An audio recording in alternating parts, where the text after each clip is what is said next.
Hello everyone, welcome to Internet Learning. Hope you all are doing well. So today we are going to discuss the topic self-help groups for the poor. So इस section में हम self help groups के बारे में बात करेंगे कि किस तरीके से ये जो सेल्फ हेल्प ग्रुप्स हैं वो काम करते हैं और क्या इनकी इम्पोर्टेंस है. So in the previous section we have seen that poor households are still dependent on informal sources of credit. तो पिछले वीडियो में हमने देखा था कि जो गरीब लोग हैं, जो पुअर हाउसहोल्ड्स हैं, वो अभी भी इनफॉर्मल सोर्सेस पे डिपेंड करते हैं. मतलब यहाँ पे आप बात करो चाहे रूरल एरिया की चाहे अर्बन एरिया की, दोनों ही एरियाज में जो गरीब लोग हैं, जो पुअर लोग हैं, वो ज़्यादातर इनफॉर्मल सेक्टर पे डिपेंड करते हैं लोन लेने के लिए. Why is it so? ऐसा क्यों है? क्यों अभी भी जो ज़्यादातर गरीब तबका है वो इनफॉर्मल सोर्सेस से ही लोन ले रहा है, जबकि हमने काफ़ी सारे ऐसे एग्जाम्पल्स पढ़े जिसमें कि इनफॉर्मल सेक्टर जो है वो बहुत ज़्यादा अच्छा नहीं है. वो बहुत ज़्यादा high rate of interest charge करता है, बहुत सारे अत्याचार भी करता है, बहुत सारी कंडीशंस पे गरीब लोगों को लोन मिलते हैं इनफॉर्मल सेक्टर में. इन सारी कमियों के बावजूद भी क्यों ऐसा है कि गरीब आदमी इनफॉर्मल सेक्टर से ही लोन लेता है? तो पिछले वीडियोस में कई बार मैंने इस चीज़ को डिस्कस किया है कि गरीब लोगों के लिए मुश्किल होता है बैंक से लोन लेना, क्योंकि डॉक्यूमेंट्स वगैरह जो हैं वो प्रॉपर नहीं होते उनके पास, इतनी नॉलेज उनको नहीं होती कि अच्छा बैंक्स जो हैं वो इस तरीके से सस्ते दामों पर लोन्स भी प्रोवाइड कराते हैं. मतलब ज़्यादातर लोगों को पता है, खैर बहुत कम ऐसे लोग होंगे जिनको नॉलेज नहीं है, बट फिर भी जो पूरा प्रोसीजर है, जो पूरा फॉर्म वगैरह फिल करना है या जिस प्रोसीजर से होके उन्हें गुजरना पड़ता है, वो उनको काफ़ी कॉम्प्लिकेटेड लगता है. इसके अलावा एक और इम्पॉर्टेंट चीज़ है जिसकी हम डिस्कशन इस सेक्शन में करेंगे कि क्यों जो गरीब लोग हैं वो इनफॉर्मल सेक्टर पे डिपेंड करते हैं एंड बैंक से लोन नहीं ले पाते. So banks are not present everywhere in rural India. तो एक जो दिक्कत है कि क्यों आज भी ज़्यादातर लोग इनफॉर्मल सेक्टर से, जो गरीब लोग हैं वो इनफॉर्मल सेक्टर से लोन ले रहे हैं, तो उसका एक रीज़न ये है, स्पेसिफिकली रूरल इंडिया की बात करें, गांव वाले इलाकों की बात करें, तो बैंक्स जो हैं, बहुत सारे ऐसे गांव हैं या ग्रामीण इलाके हैं जहाँ पे बैंक्स अभी तक पहुँच नहीं पाए हैं. Even when they are present, getting a loan from a bank is much more difficult than taking a loan from informal sources. और अगर किसी जगह पे बैंक्स जो हैं वो प्रेजेंट हैं, मतलब गांव वाले इलाकों में अगर कहीं बैंक प्रेजेंट हैं भी, तो बैंक्स से लोन लेना बहुत ज़्यादा डिफिकल्ट है इनफॉर्मल सोर्सेज के मुकाबले. मतलब कि अपने आस पड़ोस से, अपने मनी लैंडर्स से लोगों को काफ़ी आसानी से, बहुत ही इजीली लोन मिल जाता है as compared to banks. As we saw for Megha, bank loans require proper documents and collateral. जब हमने मेघा का केस देखा था, जहाँ पे मेघा जो है वो एक होम लोन लेती हैं, तो उसमें हमने देखा था कि मेघा को बहुत सारे डॉक्यूमेंट्स की ज़रूरत पड़ी थी लोन लेने के लिए. उन्हें अपने एम्प्लॉयमेंट डॉक्यूमेंट्स दिखाने पड़े थे कि उनकी जॉब है, वो काम करती हैं, वो इतनी सक्षम हैं कि इंस्टॉलमेंट्स वगैरह पे कर सकें, राइट. इसके साथ साथ जब उन्होंने लोन लिया तो घर के लिए लोन लिया था, तो जिस घर के लिए उन्होंने लोन लिया उस घर के कागजात भी उन्हें बैंक के साथ जमा कराने पड़े कोलेट्रल के तौर पे, एक सिक्योरिटी के तौर पे, कि बाय चांस अगर वो लोन वापस करने में असक्षम रहती हैं तो बैंक उनके घर को बेचकर अपना लोन वापस कर ले, वापस एक तरीके से वसूल कर ले. सो क्या होता है कि जो गरीब लोग हैं उनके पास ये कोलेट्रल ज़्यादातर नहीं होता है. मतलब वो गरीब है, उनके पास कहाँ इतना एसेट होगा. अगर उनके पास घर भी है तो झोपड़ी सी होगी, या फिर कोई कच्चे मकान होंगे, या बस ईंट का एक रूम सा होगा, ठीक है. या कहीं कहीं तो आप देखोगे टेंट वगैरह लगा के लोग रहते हैं. तो वो गरीब है, उनके पास एसेट नहीं है, ठीक है. उनके पास कोई गाड़ी, कोई घोड़ा या कोई पशु नहीं है उनके पास, तभी तो उनकी हालत बहुत ज़्यादा खराब है, ठीक है. तो जो गरीब लोग हैं उनके केस में उनके पास फर्स्ट बहुत ज़्यादा डॉक्यूमेंटेशन नहीं होते, दूसरा उनके पास कोलेट्रल नहीं होते. एंड कोलेट्रल जो है ये एक बहुत बड़ा रीज़न है जिसकी वजह से जो गरीब लोग हैं वो बैंक से लोन नहीं ले पाते हैं. अगर उनके पास कोलेट्रल होता तो फिर भी वो आसान होता उनके लिए बैंक से लोन लेना, बट क्योंकि उनके पास कोलेट्रल नहीं है तो ये एक बड़ा रीज़न है जिसकी वजह से जो गरीब हैं वो बैंक से लोन नहीं ले पाते. Informal lenders, such as money lenders, on the other hand, know the borrower personally and hence are often willing to give a loan without collateral. Informal lenders जैसे कि traders हो गए, money lenders हो गए, ठीक है, जिनके खेतों में वो पर्सन काम कर रहा है, मान लो कोई एग्रीकल्चरल लेबरर है, ठीक है, लैंडलेस लेबरर है, उसके पास खुद की जमीन नहीं है, वो किसी और बड़े जमींदार की जमीन में जाके काम करता है, तो वो पर्सन अपने जमींदार से, मतलब जिसकी जमीन पे वो काम कर रहा है, उससे वो इजीली लोन ले सकता है। तो इनफॉर्मल लेंडर्स जो हैं, ये जो इनफॉर्मल सेक्टर में लोन देने वाले लोग होते हैं, वो क्या होते हैं, वो बोरोअर्स को पर्सनली जानते होते हैं। जो पर्सन लोन ले रहा है उसको लैंडर पर्सनली जानता है, इसीलिए वो बोरोअर को बिना किसी कोलेटरल के लोन देने के लिए तैयार हो जाते हैं। मतलब जैसे जमींदार है, बड़े जमींदार के खेत पे कोई लेबरर काम कर रहा है, तो लेबरर जो है वो उस जमींदार के पास जा सकता है और जमींदार उस लेबरर को जानता है क्योंकि वो उसके खेत पे काम करता है। तो लेबरर बोलेगा कि मुझे इतने पैसे लोन के तौर पे चाहिए, आप मैं अपने ये जो लोन है वो कुछ टाइम में लौटा दूंगा। तो यहाँ पे जो जमींदार है वो बिना किसी कोलेटरल के लोन प्रोवाइड करा देता है, क्योंकि उसी सेम गांव में वो रहते हैं, उसी गांव का वो लेबरर है, उसको जानता है, ठीक है, एक एक विश्वास सा रहता है कि हाँ ये जाएगा कहाँ और कहाँ जाएगा बच के, ठीक है, अगर लोन नहीं भी दे पाया तो इजीली उसके घर वगैरह जाके वो उससे बात कर सकता है लोन वापस देने के लिए। दूसरा, वो जो पर्सन है, वो जो लेबरर है, वो जमींदार के खेत में ही काम करता है, तो जमींदार को ये होगा कि अगर ये मेरा लोन वापस नहीं करेगा तो मैं इसकी वेज में से पैसे काट लूंगा। तो मतलब एक तरीके से एक विश्वास सा रहता है, ठीक है, एक एक्वेंटेंस रहती है कि हाँ ये एक दूसरे को जानते होते हैं। तो इस वजह से जो लैंडर है इनफॉर्मल सेक्टर में, वो बिना किसी कोलेटरल के, बिना किसी सिक्योरिटी के भी लोन दे देते हैं। The borrowers can if necessary approach the money lender even without repaying the earlier loans. और इनफॉर्मल सेक्टर में क्या है कि अगर बोरोअर ने पुराना अर्लियर लोन वापस नहीं भी किया है, फिर भी वो लैंडर के पास वापस जाके एक नया लोन ले सकता है। बट बैंक्स के केस में ऐसा नहीं होता। बैंक के पास आप लोन लेने तब तक नहीं जा सकते, नया लोन लेने तब तक नहीं जा सकते जब तक आपने अपना पुराना लोन वापस ना किया हो। लोन तो ये बोलेगा, मतलब बैंक तो ये बोलेगा ना कि पहले पुराना वाला लोन चुकाओ, उसके बाद नया लोन मिलेगा।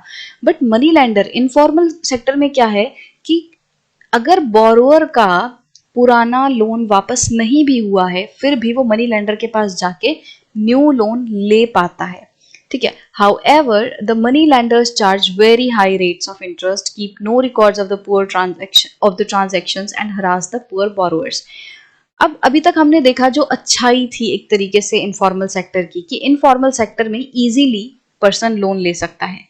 बट इसकी बुराई क्या है, इसके नेगेटिव पॉइंट्स क्या है, कि इनफॉर्मल सेक्टर में जो मनी लैंडर्स हैं वो बहुत ज्यादा high rate of interest charge करते हैं। कोई रिकॉर्ड नहीं रखते ट्रांजैक्शन का, वो कोई लेखा जोखा नहीं रखते कि उनसे किसी ने कितना लोन लिया था, कितना लोन वापस कर दिया है, क्या टर्म्स है, मतलब कोई भी चीज ऐसे ऑफिशियल रिकॉर्ड्स में नहीं रहती। एंड इसके साथ साथ इनफॉर्मल सेक्टर में जो मनी लैंडर्स हैं वो हरास करते हैं पुअर बोरोअर्स को, उनके ऊपर बहुत ज़्यादा कंडीशंस लगाते हैं। जैसे हमने ये एग्जाम्पल्स पढ़े थे इस सेक्शन में, जैसे श्यामल का एग्जाम्पल था कि श्यामल जो हैं उन्होंने एक ट्रेडर से लोन लिया है और ट्रेडर ने उनसे ये प्रॉमिस ली है कि श्यामल अपना हार्वेस्ट उस ट्रेडर को ही बेचेंगे। और होगा क्या कि क्योंकि ये कंडीशन रखी है लोन देने के लिए, ये कंडीशन रखी गई थी कि श्यामल अपना हार्वेस्ट उस ट्रेडर को ही बेचेंगे, तो ट्रेडर को पता है कि ये कहीं और बेचने नहीं जाएगा और ट्रेडर जो है वो बहुत ही ज्यादा सस्ते दामों पर श्यामल से फसल खरीदेगा। अगर श्यामल किसी और को अपनी फसल बेचते तो हो सकता है कि श्यामल को थोड़ा और पैसा मिल जाता है, एक अच्छी कीमत मिल जाती है अपने क्रॉप की। बट यहाँ पे ट्रेडर क्या करता है, वो बहुत ही सस्ते दामों पर श्यामल से उनका जो फसल है वो खरीदता है। इसी तरीके से हमने रमा की कंडीशन देखी थी। रमा के केस में भी जहाँ पे उन्होंने लोन लिया था जिस पर्सन से, उस एम्प्लॉयर ने, उस लैंड ओनर ने क्या बोला था कि रमा को उस लैंड ओनर के खेत में ही काम करना होगा। तो इस तरीके की कंडीशंस जो है वो रखते हैं, वो हरास करते हैं, मारते हैं, पीटते हैं। इस तरीके से बहुत ज़्यादा प्रॉब्लम्स जो हैं वो इनफॉर्मल सेक्टर में देखने मिलती हैं। मतलब कि जो गरीब लोग अगर इनफॉर्मल सेक्टर से लोन लेते हैं तो बहुत ज़्यादा प्रॉब्लम्स होती हैं। In recent years, people have tried out some newer ways of providing loans to the poor. अब गरीबों के लिए दिक्कत क्या हो रही है कि बैंक से लोन लेना मुश्किल है और मनी लैंडर्स या फिर इनफॉर्मल सेक्टर से लोन ले रहे हैं तो बहुत ज्यादा दिक्कतें हो रही हैं, high rate of interest charge हो रहा है, हरासमेंट हो रही है। तो क्या किया जाए? तो लोगों ने अब एक नया तरीका ढूंढा है गरीब लोगों को लोन देने का। The idea is to organize rural poor. तो आइडिया क्या है कि रूरल पुअर, गांव वाले इलाकों में जो रहने वाले गरीब लोग हैं उनको ऑर्गेनाइज करना, उनको इकट्ठा इकट्ठा करना, इन पर्टिकुलर वुमेन, और खास तौर पे गांव की गरीब औरतों को इकट्ठा करना into small self help groups, SHGs, and pool their savings. तो गांव के गरीब लोगों को, स्पेशली औरतों को इकट्ठा करना और सेल्फ हेल्प ग्रुप्स बनाना। सेल्फ हेल्प ग्रुप का आप नाम से ही मतलब समझ सकते हो, ये ऐसे ग्रुप हैं जो सेल्फ हेल्प करते हैं। सेल्फ हेल्प करना मतलब खुद की मदद करना। तो ये ऐसे ग्रुप हैं जिसमें इस ग्रुप के जितने भी मेंबर्स होते हैं, जितने भी लोग होते हैं, वो एक दूसरे की मिलके हेल्प करते हैं। तो सेल्फ हेल्प ग्रुप में क्या होता है, सारे लोग जो गरीब लोग हैं वो एक साथ इकट्ठा आते हैं, अपने अपने सेविंग्स को पूल करते हैं। सेविंग्स को पूल करने का मतलब क्या है कि उनके पास जो भी थोड़ा बहुत पैसा वो जो भी सेव करते हैं, जो भी बचत होती है उनकी, उनको वो इकट्ठा करते हैं, कलेक्ट करते हैं एक साथ। ठीक है, एक जगह पे सारे लोग मिलके, मान लो 10-20 लोग हैं, वो एक साथ मिलके एक जगह पे जैसे गुल्लक सी बनाई हुई है उन्होंने, और उसमें सारे लोग एक साथ जाके पैसा जो है जमा करते रहते हैं। A typical SHG has 15 to 20 members. एक नॉर्मल सेल्फ हेल्प ग्रुप में लगभग 15 से 20 मेंबर्स होते हैं, और यूजुअली ये जो लोग हैं एक दूसरे के आस पड़ोसी होते हैं, एक दूसरे को जानते हैं, जो कि रेगुलरली मीट करते हैं, जो कि रेगुलरली एक दूसरे से मिलते हैं, और ये लोग मीटिंग भी रेगुलरली करते हैं। सेल्फ हेल्प ग्रुप की मीटिंग्स जो है वो भी रेगुलरली होती हैं। सारे मेंबर्स मिलके एक जगह पे बैठते हैं, बातें करते हैं कि क्या करना है, किसको कितना लोन देना है, तो ये सारी चीजें होती हैं। सेविंग पर मेंबर वेरीज फ्रॉम ₹25 to ₹100 और more depending on the ability of the people to save. अब देखो सेल्फ हेल्प ग्रुप्स में क्या हो रहा है, सेविंग्स पूल हो रही हैं, सेविंग्स को कलेक्ट किया जा रहा है। अब ये लोग बहुत गरीब लोग होते हैं, इनके पास बहुत ज्यादा पैसा नहीं है, तो जो सेविंग्स है वो डिपेंड करती हैं। कोई पर्सन ₹25 से लेकर ₹100 तक भी जो है जमा करा सकता है, अपनी अपनी क्षमता के ऊपर है। अगर किसी पर्सन के पास बहुत ज्यादा सेविंग नहीं है तो वो कम रुपए अपने जो SHG है उसमें जाके डिपॉजिट करा सकता है, SHG को दे सकता है। अगर किसी के पास थोड़ी ज्यादा सेविंग है तो वो ₹100 से ज्यादा भी सेव कर सकता है, मंथली डाल सकता है SHG में। Members can take small loans from the group itself to meet their needs. और मतलब होता क्या है कि ये सारे लोग मिलके क्या कर रहे हैं, पैसे इकट्ठा कर रहे हैं, अपनी अपनी सेविंग्स एक साथ इकट्ठा कर रहे हैं, और फिर जो इस SHG के मतलब सेल्फ हेल्प ग्रुप के जो मेंबर्स हैं वो लोन ले सकते हैं अपनी नीड्स को पूरा करने के लिए। The group charges interest on these loans but this is still less than what the money lenders charges। अब ये जो ग्रुप है, जो सेल्फ हेल्प ग्रुप अपने मेंबर्स को लोन दे रहा है, इसमें भी इंटरेस्ट तो लगता है लोन पे, पर ये जो इंटरेस्ट दे रहे हैं, मतलब कि सेल्फ हेल्प ग्रुप में जो इंटरेस्ट चार्ज किया जा रहा है वो मनी लैंडर्स के मुकाबले काफी कम रहता है। After a year or two, if the group is regular in savings, it becomes eligible for availing loan from the bank। 1 या 2 साल बाद अगर ये ग्रुप रेगुलरली सेविंग्स करता रहता है, इस ग्रुप के मेंबर्स रेगुलरली सेविंग जो है डालते रहते हैं, अपना अपना हिस्सा ₹25, ₹20, ₹50 जो भी उनका बनता है हर महीने रेगुलरली वो डालते रहते हैं, तो 1-2 सालों में ये जो सेल्फ हेल्प ग्रुप है वो बैंक से लोन लेने के लिए एलिजिबल हो जाता है। ये चीज हमने पहले भी पढ़ी थी कि सेल्फ हेल्प ग्रुप्स या जो कोऑपरेटिव्स होते हैं वो भी क्या करते हैं, बैंक से लोन ले लेते हैं। Loan is sanctioned in the name of the group and is meant to create self employment opportunities for the members. तो बैंक से जब लोन लिया जाता है तो इस सेल्फ हेल्प ग्रुप के नाम पे लोन मिलता है। मतलब जैसे किसी सेल्फ हेल्प ग्रुप का नाम है लेट्स से मदद, ठीक है, तो ये जो मदद ग्रुप है, इन्होंने अपना नाम रख लिया, एक सेल्फ हेल्प ग्रुप था, उन्होंने अपना नाम रखा मदद। अब ये जो मदद ग्रुप है इसी के नाम पे बैंक लोन देगा। बैंक के जो रिकॉर्ड्स हैं उसमें क्या लिखा जाएगा कि उन्होंने मदद नाम के सेल्फ हेल्प ग्रुप को लोन दिया है। ठीक है, तो सेल्फ हेल्प ग्रुप इकट्ठा मिलके, मतलब ग्रुप के सारे मेंबर्स को मिलके लोन मिल रहा है। उसके बाद क्या किया जाता है, बैंक से जो लोन मिलता है उसको आगे मेंबर्स को दिया जाता है। जैसे हमने कोऑपरेटिव्स के केस में पढ़ा था ना, सेम चीज यहाँ पे हो रही है। जो पूरा ग्रुप है उसने मिलके लोन लिया बैंक से, और जो लोन लिया है उसको फिर मेंबर्स को दे दिया जाता है, मेंबर्स को लोन दिया जाता है। और ये जो लोन दिया जाता है वो लोगों को अलग अलग कामों के लिए दिया जाता है, मतलब लोगों की छोटी छोटी ज़रूरतें होती हैं उनको पूरा करने के लिए। जैसे अगर किसी ने अपनी ज़मीन गिरवी रखी हुई थी, अगर किसी ने अपनी ज़मीन मॉर्टगेज की हुई थी, तो उसको छुड़ाने के लिए, मान लो किसी सेल्फ हेल्प ग्रुप के मेंबर ने अपनी ज़मीन किसी के पास गिरवी रखी हुई थी और उस ज़मीन के बदले पैसे लिए थे। गिरवी रखने का मतलब यही होता है ना कि आप मेरी ज़मीन रख लो और इस ज़मीन के बदले मुझे पैसे दे दो, ठीक है। तो उस गिरवी रखी हुई ज़मीन को छुड़ाने के लिए लोग लोन लेते हैं, सेल्फ हेल्प ग्रुप के मेंबर्स को लोन मिलता है।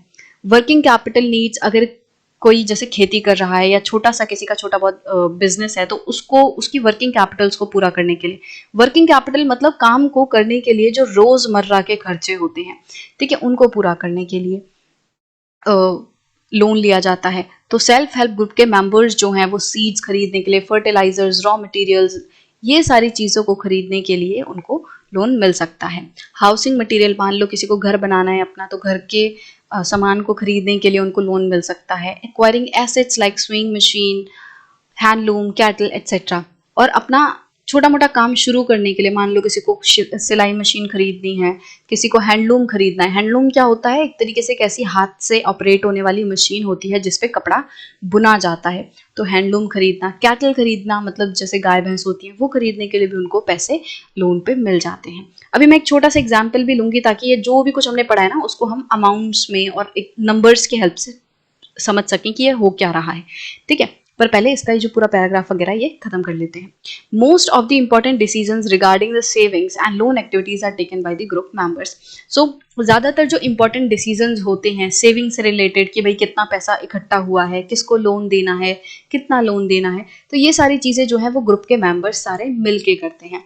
The group decides as regards the loan to be granted, the purpose amount, interest to be charged, repayment schedule etcetera. तो ग्रुप के सारे लोग मिलके लोन से रिलेटेड बातों पर डिस्कशन करते हैं कि किस पर्पस के लिए लोन दिया जा रहा है। अब मान लो कोई पर्सन कहे कि मुझे लोन चाहिए और मुझे जाके शराब खरीदनी है, ये तो कोई बात नहीं हुई, राइट, उसको कोई और काम करना है। तो पर्पस भी जाना जाता है कि why are you availing this loan, कि आप किस लिए ये लोन ले रहे हो, ताकि एक सही कारण के लिए लोन दिया जा सके, ठीक है। तो पर्पस पूछते हैं, भाई किस पर्पस के लिए लोन ले रहे हो, अमाउंट, कितना अमाउंट का लोन देना है, उस पर कितना इंटरेस्ट चार्ज करना है, कितने टाइम में रीपेमेंट होगी, ये सारी चीज़ों पर सारे लोग मिलकर डिस्कशन करते हैं। Also it is the group which is responsible for the repayment of the loan. और पूरा ग्रुप जो है वो रिस्पॉन्सिबल होता है लोन के रीपेमेंट के लिए, मतलब बैंक से जो उन्होंने लोन लिया है उसको रीपेमेंट करने की जिम्मेदारी पूरे ग्रुप की होती है। Any case of non-repayment of loan by any one member is followed up seriously by other members in the group। अब मान लो ग्रुप का कोई पर्सन अपना लोन नहीं चुका पाया, तो उसमें क्या होता है कि तब ग्रुप के बाकी जो मेंबर्स हैं बहुत ही सीरियसली इस चीज़ को लेते हैं और फॉलो अप करते हैं, उससे बात करते हैं कि क्या हुआ, क्यों लोन नहीं दे पा रहे। तो मतलब उससे फिर कोशिश की जाती है कि पर्सन टाइम से अपना लोन वापस कर दे। कोई भी गलत तरीके की एक तरीके से हरासमेंट या कोई अत्याचार वगैरह नहीं किया जाता, बट इन जनरल एक कंसर्न दिखाया जाता है कि आप अपना लोन टाइम से वापस कर दो। तो इस तरीके की चीजें जो हैं होती हैं। तो सारे लोग एक दूसरे के लिए काफी सपोर्टिव रहते हैं, हेल्प करते हैं, ठीक है। Because of this feature, banks are willing to lend the poor women when they organized in SHGs, even though they have no collateral as such। अब यही जो फीचर्स हैं, कौन कौन से फीचर्स की, जो लोग हैं SHG के जो मेंबर्स हैं वो टाइम टू टाइम अपनी सेविंग्स करते रहते हैं, रेगुलरली पैसा इकट्ठा करते हैं और लोन देते हैं एक दूसरे को। अगर लोन देने में कोई असक्षम रह जाता है तो उसको अच्छे से सीरियसली फॉलो अप किया जाता है कि आप प्लीज अपना लोन जो है वापस करो। इन्हीं सारी चीजों की वजह से बैंक्स जो हैं वो विमेंस को लोन दे देते हैं, ऐसी विमेंस जिन्होंने SHG बनाए हुए हैं। मतलब कि बेसिकली बैंक्स जो हैं वो SHG की इन्हीं क्वालिटीज की वजह से SHGs को लोन दे देते हैं, even when they do not have collateral. और SHGs के पास कोई कोलेटरल नहीं होता है, उसके बावजूद भी बैंक्स उन्हें लोन दे देते हैं। Thus the SHGs help borrowers overcome the problem of lack of collateral। तो इस तरीके से SHGs जो हैं वो हेल्प करते हैं borrowers को कोलेटरल की दिक्कत से छुटकारा पाने के लिए। अगर वो अकेले अकेले जाके बैंक से लोन लेते तो बैंक क्या कहता कि आप मुझे कोलेटरल दो, मैं तभी आपको लोन दे पाऊंगा।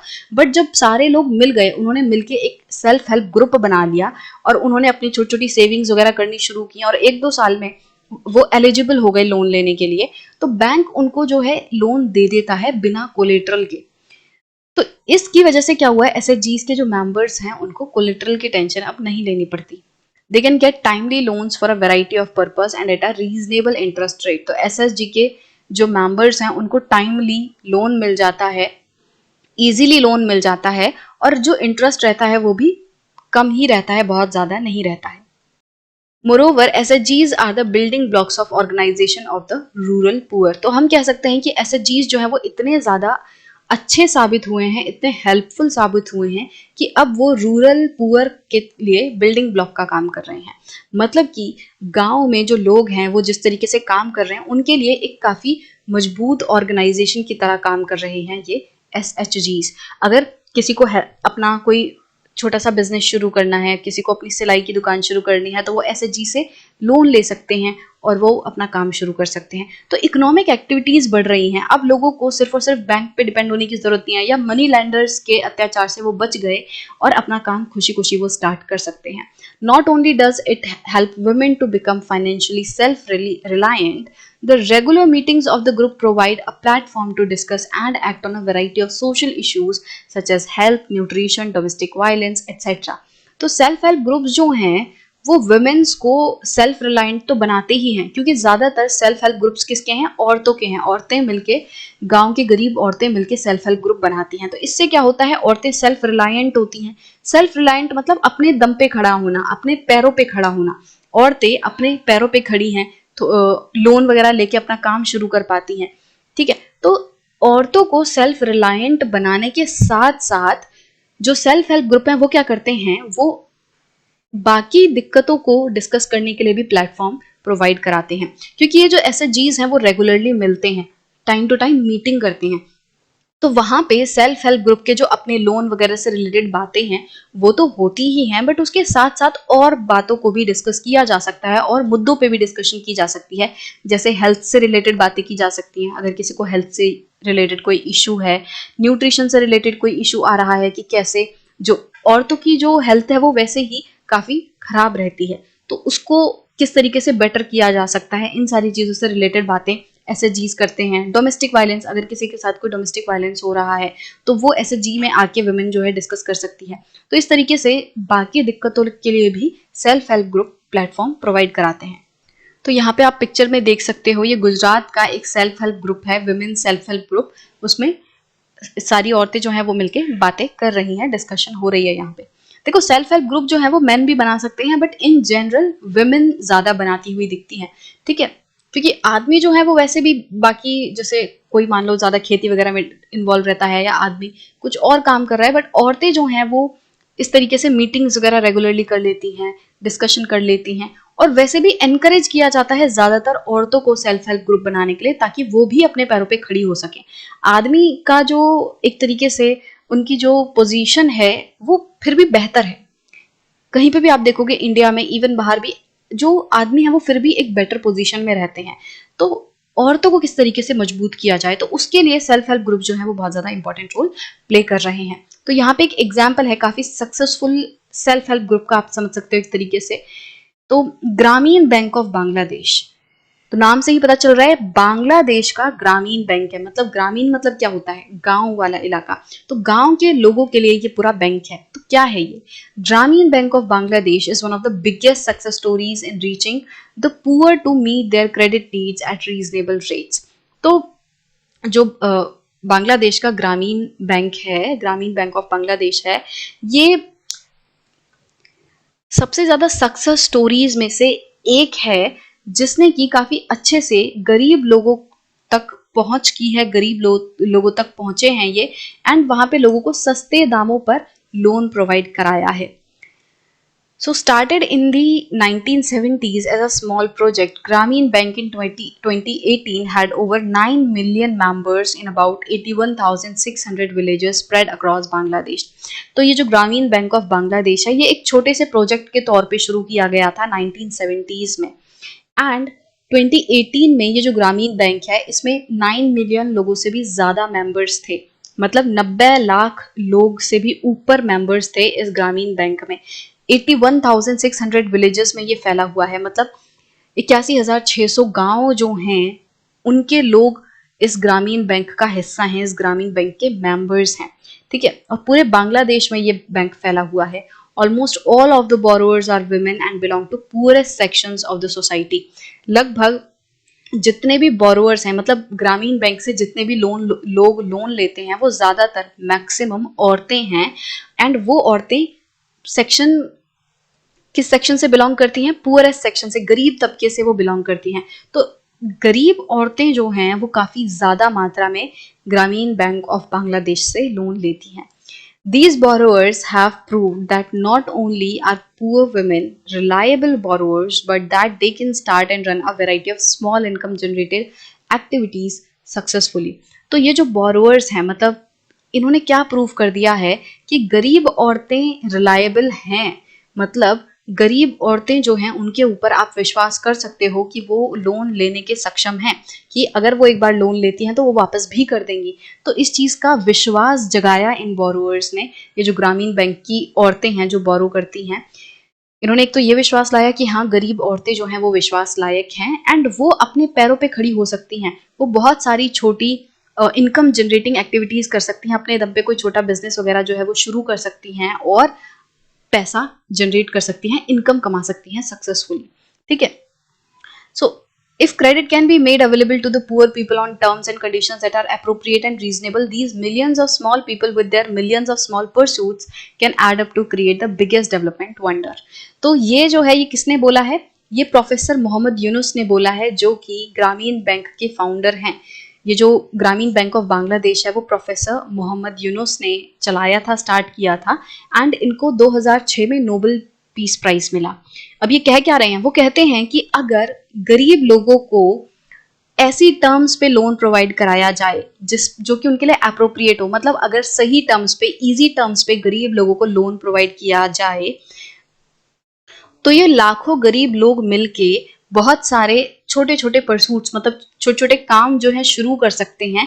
और ये जो छोटे छोटे काम है जो ये लाखों लोग शुरू कर रहे हैं, ये वंडर्स कर सकते हैं, ये चमत्कार कर सकते हैं, एक बहुत बड़ा चमत्कार कर सकते हैं। मतलब कि ये देश के इकोनॉमी में बहुत ज्यादा ऐड कर सकते हैं। बहुत सारे लोग अगर छोटा छोटा भी बिजनेस शुरू करते हैं तो उनकी थोड़ी थोड़ी इनकम भी मिलके पूरे देश को काफी ज्यादा सपोर्ट करती है। तो इसीलिए ये गरीब लोगों को लोन देना बहुत ज्यादा इंपॉर्टेंट है, ताकि गरीब आदमी भी अपने दम पे खड़ा हो सके और अपने सपनों को पूरा कर सके।